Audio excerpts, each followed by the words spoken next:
It's time for Cutting Edge Consciousness with Freeman Michaels and Barnet Bain. Thought-provoking discussions and bold ideas from the edge of possibility.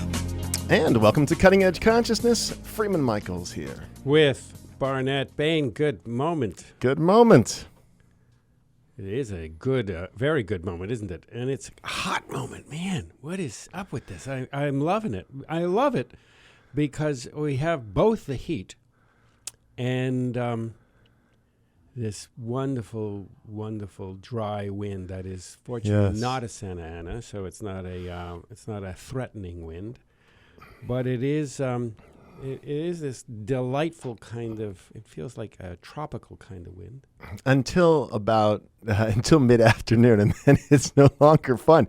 Like this morning, we were having coffee, and we were in the shade, and it was comfortable. It was very comfortable. But come noon, it's not going to be so comfortable. But it's so elemental, you know. You have the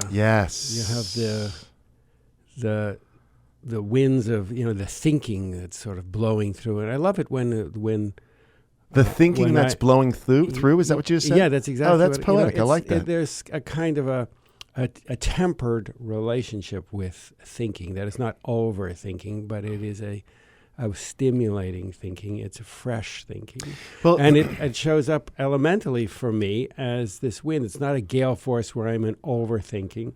And then this wonderful heat and light. So, I kind of experience it some days more so than others as moving with such awareness really through the elements. Okay, this brings up something then that I want to talk about. Yeah. The creative life. I mean, you and I both have made a creative life for ourselves. Sometimes more successful. Is that good news? than others. But we organize around. I hope Sandy's not listening. Yeah. We organize around having this creative. I mean, you've written scripts, and I've done all kinds of acting and writing and things of that nature. And my sense is to have a creative life, it requires a certain amount of space where there's the opportunity and an attuned to what you just said, the elements and a sensory experience, and that's something. I love the idea that a thought blows by in a kind of mood, or that the it's dry. And well, it's we hot. become aware of our blueprint. We become aware of the framework that we that at one time we're living inside of, and now very much we're becoming consciously aware of our subconscious. Well, and the ability to express it. I was just I saw the Georgia O'Keeffe exhibit in San Francisco, which I hope comes down here because it's really magnificent. And what I loved you wanted to follow you? No, You're being stalked. I want other friends of mine to be able to view it. Yeah. They don't all have to fly to San Francisco to see it at the DeYoung. They can see it at LACMA or wherever we come to. But here's what I thought was really amazing about it is that I love the entire narrative of her creative process, right? The way that she made the transition to New Mexico, and how sensory the experience is, and how much that's expressed in her art. It's so, it's a cellular thing. She got into it in a way where she was able to represent it, and I thought that was really Well, I'm going to make a powerful. statement. Make a statement. I'm going to make a statement. I believe, having been focused on this for 60 years, I believe that the creative adventure is found between thinking and feeling, in the space between the sweet spot between the vocabulary of the mind, of thinking, and the life of the body, the subconscious. Feeling. In between there is a portal to mystery, to the unknown. Anything that has ever been experienced has come through that portal. So even as I say it, it's I'm in touch with the energy of that. Yeah. And it calls to me, and I am developing an intimacy with it. It is an important maybe the primary relationship of importance in my life. Yeah. Is to become close and intimate with that. But it is in between doing and being, in between thinking and feeling. There's something. The space, the gap. So I'm going to widen the gap, and we're going to fill that gap.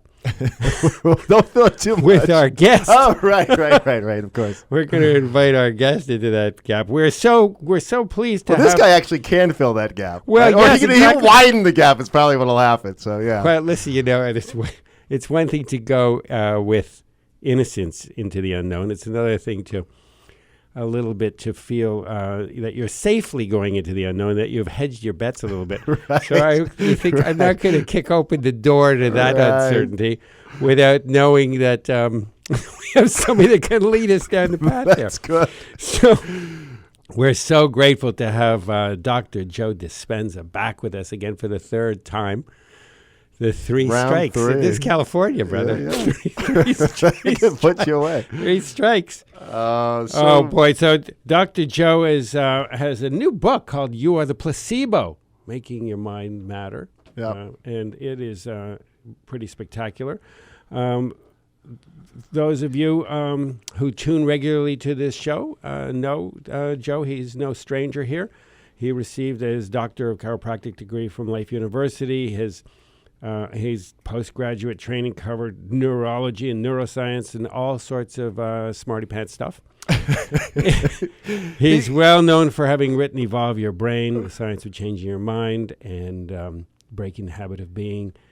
He's very well known for having appeared. He certainly came to my attention for the first time in Will Arndt's film, What the Bleep? And we're really pleased to have him here with us today on Cutting Edge Consciousness. How are you, Joe? Very good. I'm happy to be with you guys. So Barnet kind of queued this up, that the creative life, and I'm going to juxtapose this, and I don't want to make one better or worse, but the creative life versus, let's call it the conditioned life, where there isn't a lot of space, where one has really become caught up, if you will, in a kind of conditioned patterning, not just pattern of behaviors, but patterns of thinking. The past, when you're in the past. Well, and thrown forward. The idea that we're living Throwing into the past forward. A sequence of ritualized patterns that we've run yesterday and the day before yesterday and will likely be running tomorrow. So that is really the nature of your work, from my perspective, is helping people create this space, and the artist knows it well, is intimate with it because they've organized their life around it.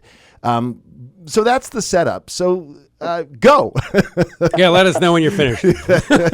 We'll be back later. That's probably enough for you, I'm imagining. I'm imagining some thoughts have floated forward since we've been talking. Well, I appreciate you guys because you're deep thinkers, and I love that. Well, if you think about it, the brain is organized to reflect everything you know in your life. Your brain is an artifact from the past. It's a reflection of everything you've learned or experienced in your life.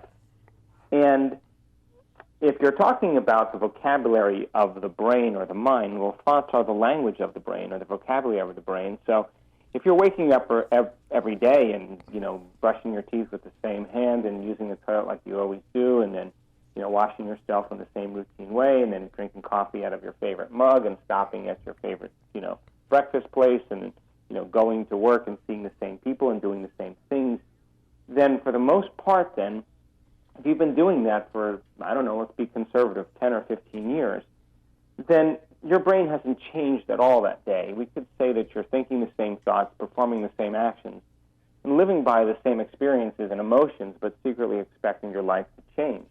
And if you feel the same every day, and feelings and emotions typically are the end product of past experiences, and you've become very familiar with the feeling that you called you, and if it is a conditioned program, that it's entirely possible that you feel guilty every day, but it's a subconscious feeling that you just believe to be you, or you judge other people and judge yourself all the time because it's a program that you're not paying a lot of attention to. So if our feelings and our thoughts, if the brain is organized to reflect the past, an artifact, and our emotions are a record of the past, then most people are designing their life or conditioned to be in the past. So the cycle of thinking and feeling that we're talking about over time conditions the body to become the mind. So the body, as the unconscious mind, believes it's in the same past experience 24 hours a day, 7 days a week, 365 days a year.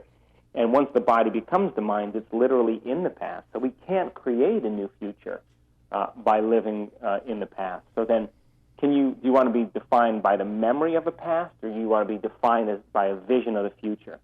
So then if you begin to think about possibility and you begin to speculate new ways of being, you begin to contemplate a greater contribution you want to make to yourself or to the world, the simple process of asking those open-ended questions, the what-if questions or what would it be like questions, that's what calls on the brain's resources to begin to cause the brain to fire in new patterns and sequences and combinations. And if you're learning new information and you're making new connections, you're beginning to install the neurological hardware over time, if you revisit that vision every day, to look like the future has already happened in your brain, because your brain does not know the difference when you're truly focused between an external event and an internal event. Now, I have a question. I love everything you just said. One of the places, though, that I feel like there's a tripcord is that when people start wanting to imagine a future, they generally, and I'll include myself in this because I've been conditioned to think this way, they organize it around outcome, which in and of itself represents limitation. You know, we've spoken on this show, and maybe even with you, that the concept of an innovation, the premise of it is you can't see it from here. That's the nature of it. You know, it's outside your current frame of reference.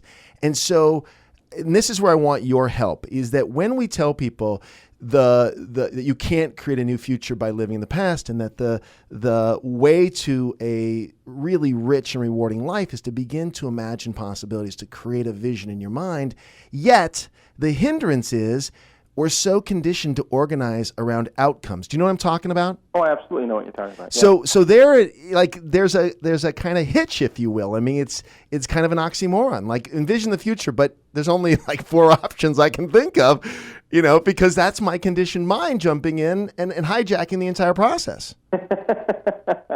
Well, yes and no to that.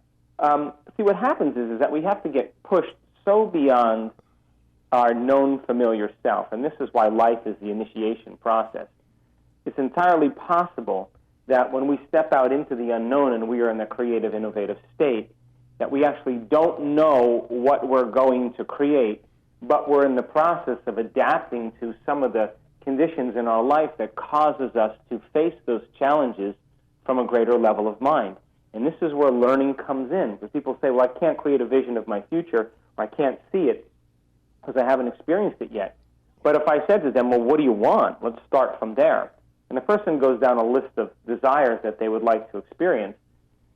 Then primarily a person who's stepping out into that unknown, stepping out into that place of uncertainty, is going to become very creative on a moment-to-moment basis. That kind of neuroplasticity allows the vision to continuously change over time. Now, the outcome of how it happens, the how of how it happens, is none of your business.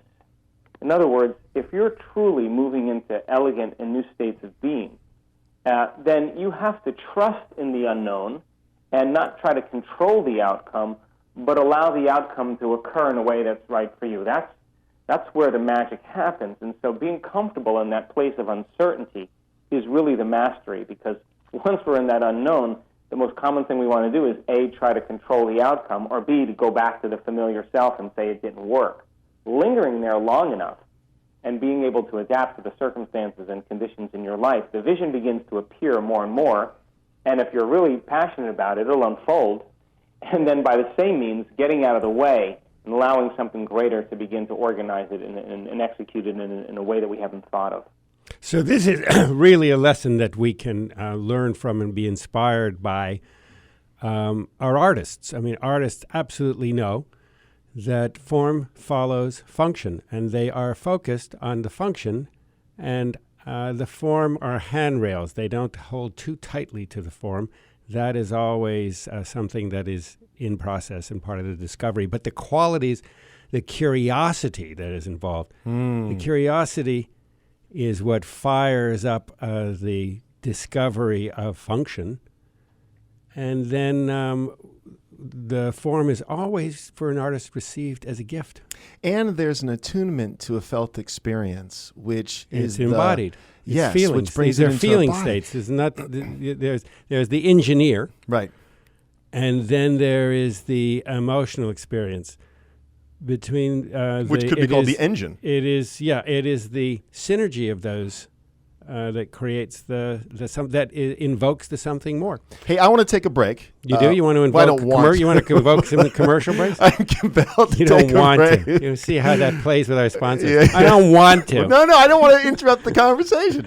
All right, but we're going to. So we're going to take a quick break, and when we come back, we will pose all of this to Joe and get his thoughts on Cutting Edge Consciousness. Stay with us.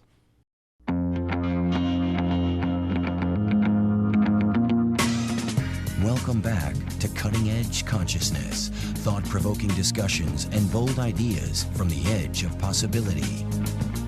Thank you for sticking with us here on Cutting Edge Consciousness. You're Freeman always shaking so his head grateful. because he's you have to be grateful. Because That's gratitude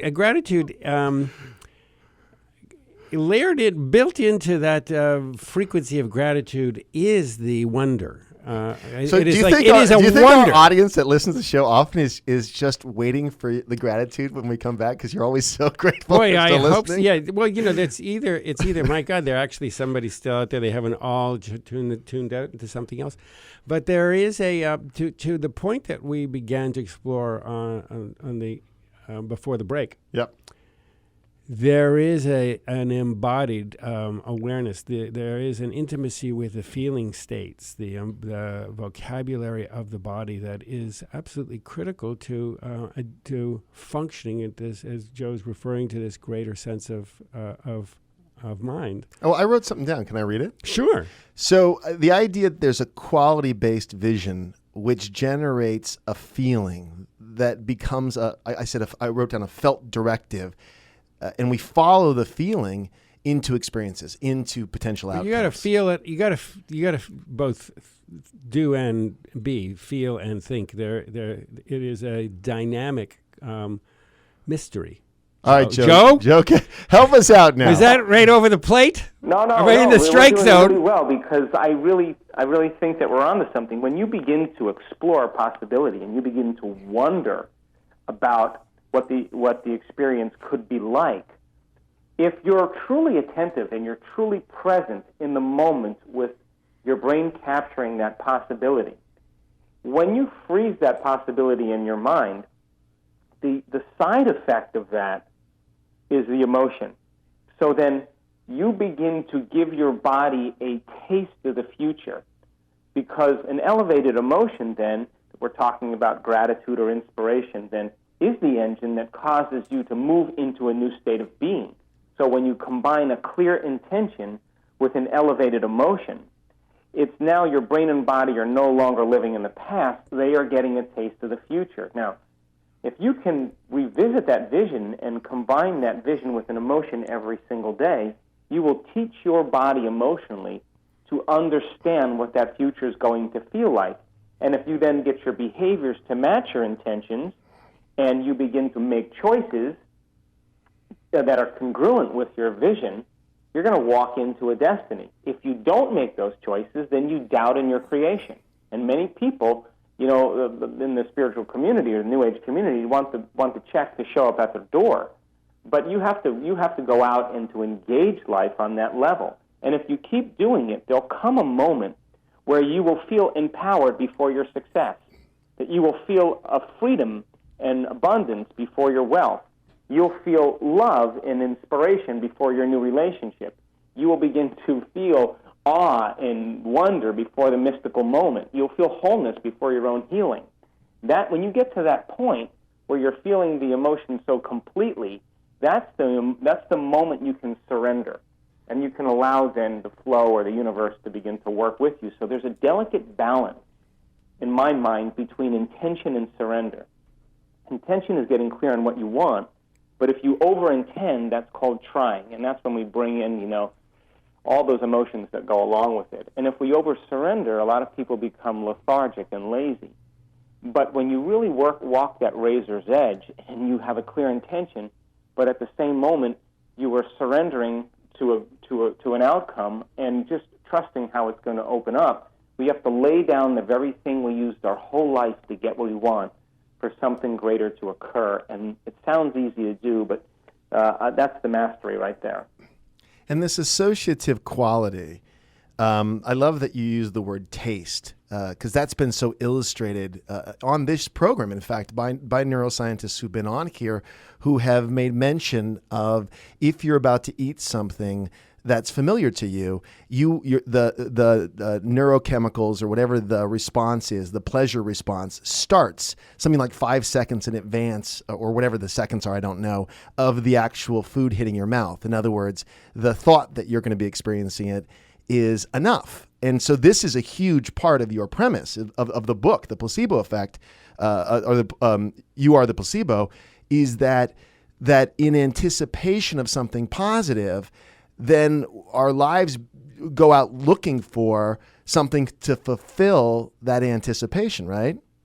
Exactly. The anticipation then begins to cause your body to produce the same pharmacy of chemicals as if you were taking the actual substance or drug. So then if you begin to do the same thing with a vision, but instead of it putting on some inert substance or belief in something outside of you, put the belief in something inside of you and see if you can put your belief in yourself and see if you can produce the same conditioned response, and allowing your body to physically begin to change as if it's already in the experience. And when you do that enough times, you'll condition the body to a new mind. And when you get to that point, I call that knowingness.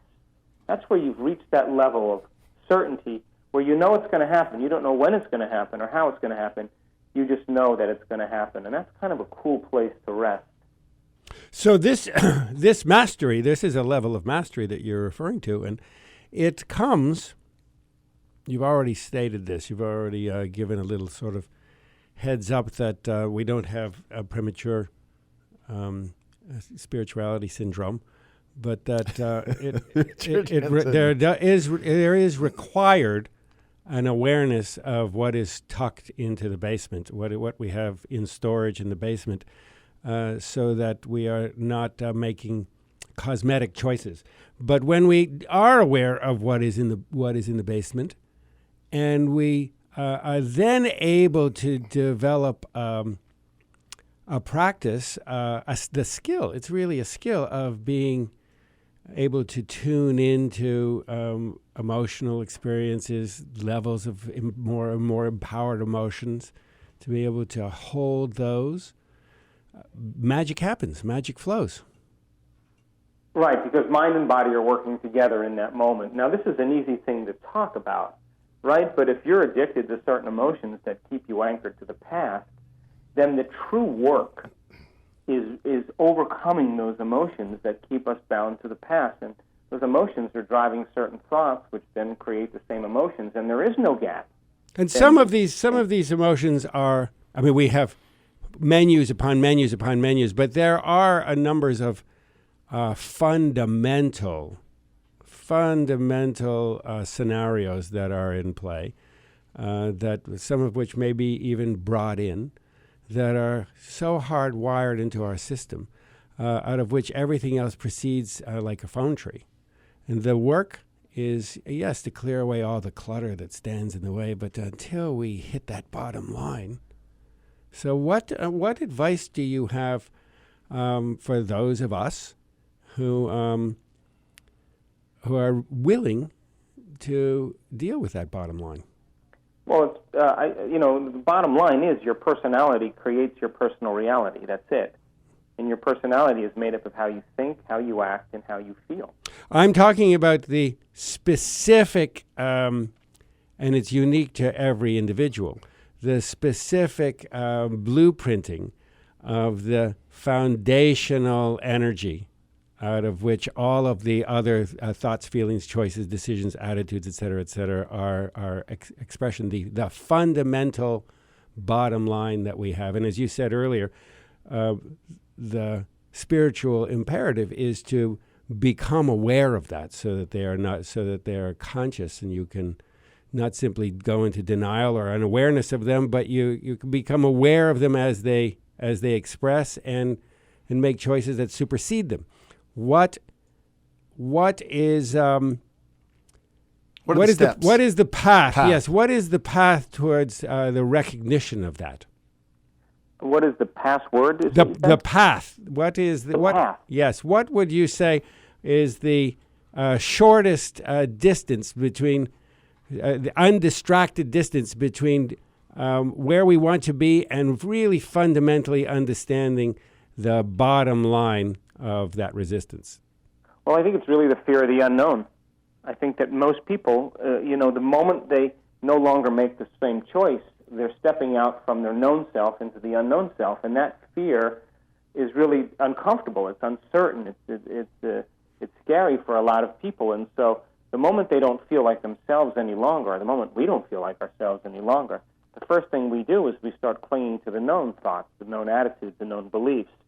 But when we begin to understand that the gap between the old self and the new self is there's some space in between there, and that crossing that river from the old self to the new self, that discomfort, that unknown, that void, is the neurological, it is the biological, it is the chemical, it's even the genetic death of the old self. That place is the perfect place to create in, not in the known, but in the unknown. So getting comfortable, I think, in the unknown and being able to center ourselves without trying to predict the worst-case scenario based on our past memory or keep going back to our past, sitting in the present and consenting to the moment in that unknown and yet being resourceful and saying the best way to predict my future is to create it right from this place, not from the known, but from the unknown. I think that's a reconditioning process that has to happen. And people that we studied that got their mind around this were able to do some pretty uncommon things. Well, this is the key point here that for me, when we talk about the old self that is so threatened in the unknown and can become so triggered in the unknown, that to be with oneself in the uncertainty, in the chaos, in the chaos without that old self doesn't know whether this is dire chaos as opposed to the more empowered self that is aware that this thing could collapse into time-space as a beautiful chaos. But we can better serve ourselves by developing a compassion, developing a way to relate, to reparent, to hold that old self. Absolutely. You can't, if you can observe it without judgment, you're getting close. And how can you nurture it? Well, because I think when you finally get to the point where you can see the motives behind why you did certain things, and you can have the understanding of why you did it, or you can see yourself through the eyes of someone else completely, I think the judgment disappears, and you look at yourself and say, God, I was just doing my best, and I was afraid, or I was doing my best, and I didn't know. Mm-hmm. Doing my best, and I was bruised, and I couldn't see possibility. That's what we're going to do at the end of our life when all of this rolls up anyway. So we can do it now or we can do it later. So having that kind of compassion for You mean we're going to sit in front of the highlight reel? Yeah, exactly. Or we're going to roll it into the next go-round and do it all over again. But to develop a compassionate relationship with the poet said, the multitudes, all of whom made very real choices in the moment. The mini-me's, all the little selves, all the little patterns of our lives, and to develop a practice of compassion, acceptance, surrender that brings them all home. Yeah, well, this is why, and we've lots of our shows have hit this theme where contemplative practices are a bridgeway between who we've been and creating more possibility, because it's a place to go when the chaos hits, because the chaos is disorganizing, anything that's uncertain. So what are we going to do? We're going to organize back to the known. We're going to organize What do you say, Joe? Contemplative practices. Well, it's a great way to eliminate your identity. It's a great way to forget about your associations to the environment. It's a great way to forget about your body and time. That's the moment you're in the present. And that's when the energy begins to shift, because you're no longer siphoning energy away from the present moment in the future and the past. And the more we practice that, The more you practice being present, the more present you become in your life. That's it. So this, you may be uncomfortable with this, but I'm still going to assign it to you. My sense that you and others, like such as Bruce Lipton or Candace Pert or scientists, feel to me like modern day mystics, because there's a distrust of the authority in the religious traditions. Many people have. And yet this authority piece, and this is kind of what I want to unwind, seems really important. And so what's happened in my mind is that people are comfortable with you and others who approach this from a scientific perspective, because you know that what you're presenting is thousands of years old in spiritual and mystical traditions, right? But the fact that in the modern day, not entirely. Well, okay, so maybe that's the next piece of the conversation. I was aiming towards, because the placebo effect leans on people assigning belief, giving over authority to science, and then recognizing that it was a sugar pill, that it was a saline injection, and recognizing that it's just their belief that led them to the healing. Well, let's do this in parts. So okay.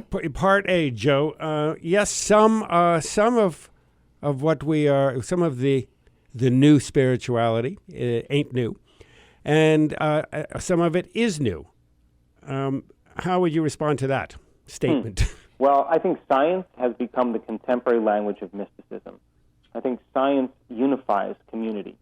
The moment you start talking about religion or tradition or culture, I feel like we divide our community because A, people are affronted or it's unknown to them, or they just don't have the beliefs or predisposed and false pretenses about really what they're hearing. But science tends to unify, and the new science that talks about true possibility, whether it's quantum physics or neuroplasticity or neuroendocrinology or even epigenetics, it's all pointing the finger at that we have all within us all the resources and the biological machinery to be able to do this. So maybe the mystics, you're talking to about past charismatic leaders, you're talking to 12 fishermen and you're trying to enlighten them about the kingdom of heaven.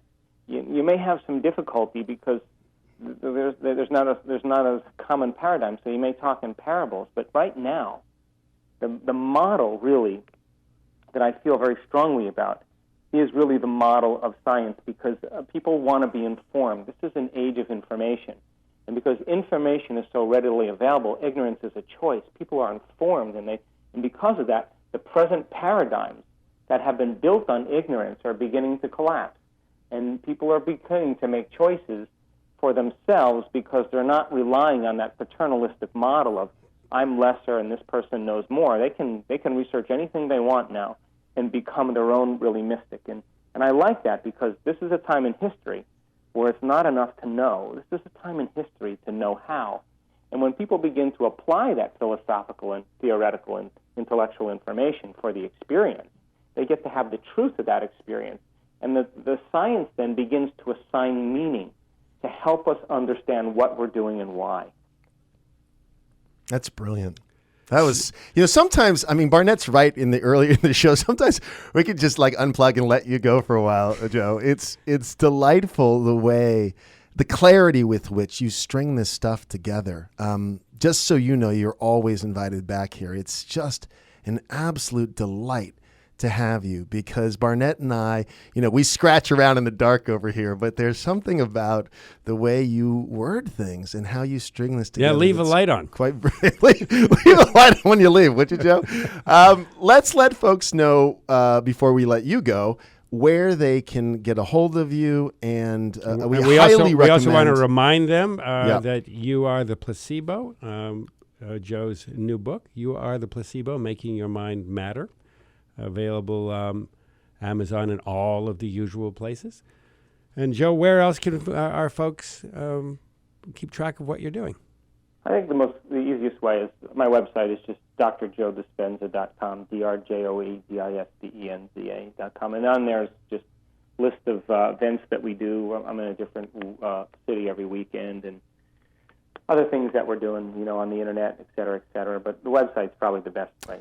And the link to that, of course, will also be available on the Cutting Edge Consciousness website. Joe, thanks again for hanging out with us. Oh, I always like hanging out with you guys. Good fun. Thanks, man. See you soon. Okay. All right, and for those of you listening, we invite you to hang out because Barnett and I will be back after the break to We're wrap going to talk things up. about Joe. Here on Cutting Edge Consciousness.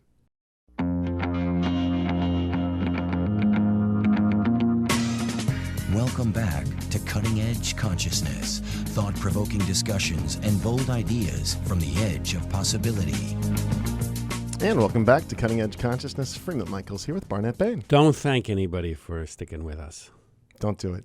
Don't do Let's it. just assume that they're Let's all just- yes, on the let's- ride with us. let's Hey, just if contain our anyone gratitude. turned off with this show today, Yeah. they're blowing They it. know they better check their pulse. Yeah, something's wrong.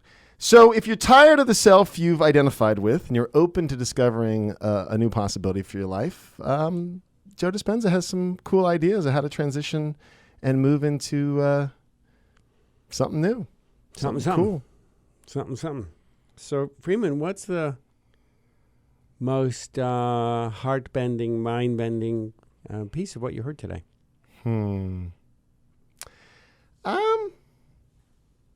I like the last piece where, you can be your own mystic. You can weave your own narrative as you look at this range of information. You can organize it in a really positive way.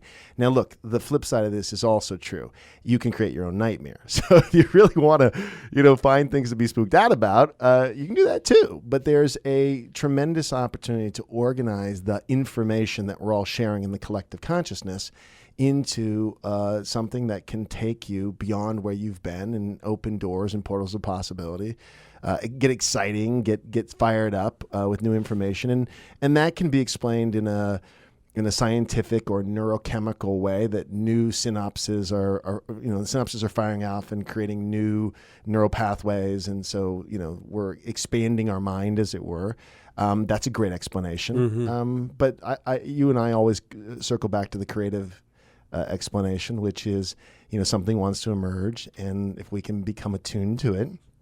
You can catch a beautiful wind and, go on a ride and pop out the other side going, whoa, whole new world, or a glimpse of a possibility of a whole new world for one's life or for the collective. Mm-hmm. Mm-hmm. What fired you up? Oh, well, that we're all going to go out to we're going to go out to dinner and have a glass of wine and hang out and but that is such a great piece for you and for me, Barnett. it's a big piece. It's a huge piece. So I'm not being facetious about it. No, I get it. That is the fun. It's hanging out and having a conversation. I mean, part of the quality of this program is that we want to create a conversation that we would have organically, at dinner. That's the nature of how we want That's the to nature of what the show do is. business. And we spoke of many things in this conversation. Many things. There are steps. Qualities of being there are the same as the qualities of the steps to getting there. So it's an interesting paradox because while there's steps, step 1, step 2, step 3, it's not really a linear thing. It's not really in order. But it's more than steps. It's really pieces of a puzzle that That's right. all come together. That's right. So one of the pieces of the puzzle is this excavation of our personal history, enough to deeply understand how we have conditioned ourselves and allowed ourselves to be conditioned to respond to everything, so that we can see that and put the clutch in it. And the compassion is the clutch. Compassion is the clutch. Yeah. And compassion, forgiveness, understanding. Yeah. There's a number of things. Acceptance, surrender. Another piece of the puzzle is to develop a mastery and a relationship with new orders of being and feeling, and logging time in there as a practice in order to become masterful and versatile and experienced in that. At the same time, there are neurological consequences of that. There are also energetic field consequences to that. one of the most powerful ones that I am aware of, just in the impact that it's having on my own life now, is fun. Fun is so important. Is celebration, a sense of celebration. You brought up curiosity earlier too. I think that's another beautiful way of wandering down an interesting path. The curiosity, the flip side of it's not the flip. The opposite of curiosity is a kind of knowingness, a certitude that, we look into the culture and people they hold up righteousness as though it were a virtue. Well, they're organizing back to the small story. They're organizing back to the noun. Righteousness is a sense of a story that we know that we're right, and that this is an inflexible worldview. That is that inflexibility. It doesn't lend itself to growth. Well, here's where we have collectively created something.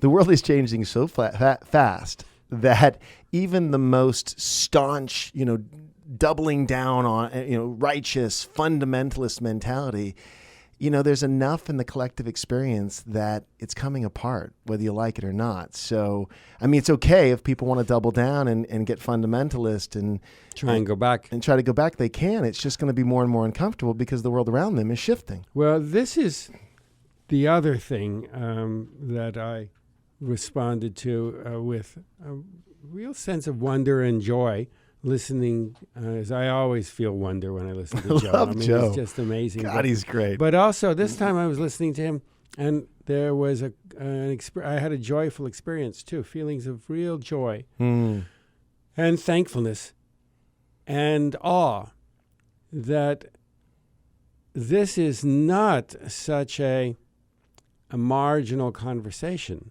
anymore. When I began to direct my attentions, when I began to pay attention to these issues many decades ago, it was really marginal. Yeah. It was really marginal. And then it went through a period of being sort of a carnival, and then a period of being sort of Looney Tunes. Yeah.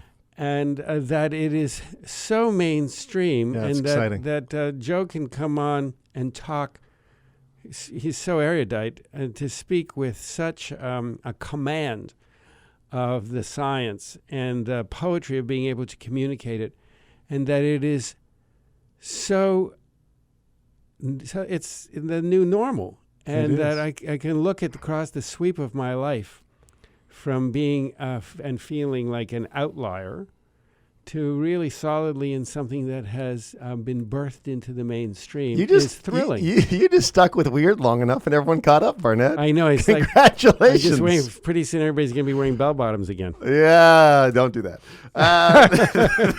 That was not the most creative expression of fashion. So it's interesting because, one of the things I used to say as an actor, I'm kind of going back to the conversation of becoming comfortable with not knowing and, knowing enough to be able to follow threads into some outcome or some form without having to tie it too tightly to something we've already seen before, what you called structure and imagination, that there's this possibility that we can move out into something, knowing that something will come up if we can trust the intention, which again is quality-based, that I'm really seeking to create connection or, play or whatever, that something magical will emerge in that space. When I was an actor, we would often talk about finding the character. We were always trying to find the character. And oftentimes, we weren't satisfied, even on opening night of a play, for example, there's a few instances where I hadn't even felt like I'd found the character yet. And I remember I was playing Sylvester in That Scoundrel Scapan, and I never found the character. I remember opening night sitting there going, oh my God, this stinks. And of course, it was a horrible experience. But I've also had the experience of opening night being really committed to finding the character and finding it, even after the show had opened, and then by the second or third week of the run, loving what I was creating. And then runs that went on for very long times, having to rediscover the character because it was becoming boring. So I'd have to do something different, and I would tell the prop person to put the props in a different place and don't tell me where they are, so I could have that moment of discovery and spontaneity back. So anyhow, that just seemed appropriate from my own experience as a sort of personal reflection of this in play. In a play, literally. It is a talent. Both a gift and a talent, and all gifts and all talents require tending. You have to nurture them. You have to give them attention, and you have to love them. But to be comfortable, to be courageous enough to explore the unknown, no safety net. Whether you're on a stage, or whether it's on the stage of life, right. The stakes they're the same. The scale and consequences of the stakes are very different. But they're the same. It's always a fear. It's always a fear of loss of love. The expression of that fear might be, well, it's a fear of humiliation, or it's a fear of abandonment, or fear of not being good enough, or a fear of not being included. I mean, we have a whole deck of cards about how we want to express the fear of loss of love, but it's always fear. Well, and I think Joe even talked about the dynamic tension, and there's a dynamic tension that, like, there's a courage is the ability to risk that, because look, you might feel humiliated, it might not work out, but there's enough of foundation. You have to have some confidence. Yeah, and to have confidence. Again, we talk about often, and certainly early in the show, you can't just prematurely jump into things. Confidence is something that you develop for yourself, and you earn it. It requires competency in order to be confident. So we develop a competency and a deep enough relationship with ourselves to understand what are my strengths, and what are my weaknesses, and a vulnerability with them. And then I can feel competent to go into the unknown, knowing that I have character and I have values, and that those will see me through, even though my logic and my reason may be flailing and screaming and yelling and shouting and in terror for fear of loss of love. So we go back to, both of us have committed to an artistic life, because whatever glimpses we got of that early on, it was fun enough, exciting enough, juicy enough that we're willing to risk. So part of the creative process is really developing a relationship with risk, that we're okay with risking who we've been in favor of who we might emerge as, or what might emerge in our lives. Small deaths. Small deaths. You got to be willing to let the past die a piece at a time, a piece at a time. Of course, it always is. But that's the compelling nature of the creative process. There's something that wants to emerge through me. There's something that wants to be discovered, that I want to participate in that it's so exciting, so juicy, that I'm willing to risk who I've been in favor of the self or selves that might emerge. And that's the little cliff we jump off of. And, that's the nature of the show. I mean, we're all about the edge of possibility, the edge of our comfort zone. What is the edge of consciousness? And with that, our little bell went off. Our producer has put on a bell to fence us in. He's got a bell. I thought he's raising dairy cattle now. It's nice. It's milking time. We've got to get back to the barn. So we thank you all for joining us again. We appreciate it every time. We invite you to stay tuned. And if you enjoyed what you heard, pass it along. We'd love to grow our community. Until next week, it's Barnet and Freeman for Cutting Edge Consciousness. Thanks for tuning in.